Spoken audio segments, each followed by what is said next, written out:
नमस्ते मित्रांनो, माझं नाव आहे लक्ष्मीकांत शास्त्री आणि आज मी तुम्हाला सांगणार आहे GDCA एक्झामबद्दल। तर GDCAचे एक्झाम फॉर्म निघालेले आहेत।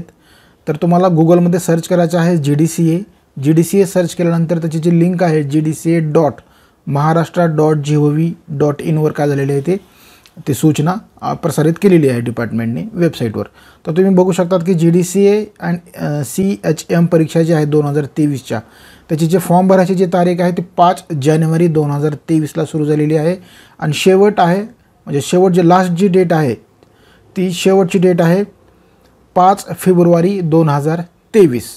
तर तुम्हाला जवळपास 1 महिन्याचा कालावधी त्यांनी दिलेला आहे एक्झाम फॉर्म भरण्यासाठी। आणि चलन भरण्याची शेवटची जी डेट आहे ते 8 तारखेला सुरू होणार आहे चलन भरण्याची 8 जानेवारी 2023 ते 8 फेब्रुवारी 2023 अशी आहे। ठीक आहे। आणि तुम्हाला जर याबाबत जर तुम्हाला जर काही डाउट्स असतील की कोणते डॉक्युमेंट्स तुम्हाला स्कॅन करून ठेवायचे आहेत, फोटो असतील, सिग्नेचर असतील, कोणत्या फॉर्मॅटमध्ये किंवा साईजमध्ये, तर तुम्हाला इथं जे लिहिलेलं आहे अधिक मार्गदर्शक सूचना यावर जर तुम्ही क्लिक केलात तर तुम्हाला या गोष्टी सगळ्या इथं मिळतात की तुम्हाला स्टेप बाय स्टेप कसं अप्लाय करायचं आहे।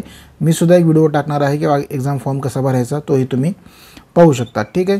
तर इथंही दिलेलं आहे, इथंही पाहू शकतात। किंवा अजून हे जे दिलेलं आहे छायाचित्र आणि स्वाक्षरी क्रॉप करण्याची सूचना आहे, यावर जरी क्लिक केलात तरी त्यांनी ते सूचना दिलेली आहे की कोणत्या साईजमध्ये कोणत्या फॉर्मॅटमध्ये पाहिजेत, सगळं त्यांनी या इथं सांगितलेलं आहे, स्टेप बाय स्टेप करून दाखवलेलं आहे। मी एका व्हिडिओमध्ये दाखवतो, तेही तुम्ही पाहून फॉलो करू शकतात।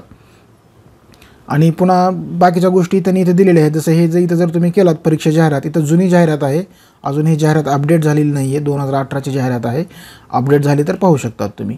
आशा करतो तुम्हाला व्हिडिओ पसंत आला। धन्यवाद।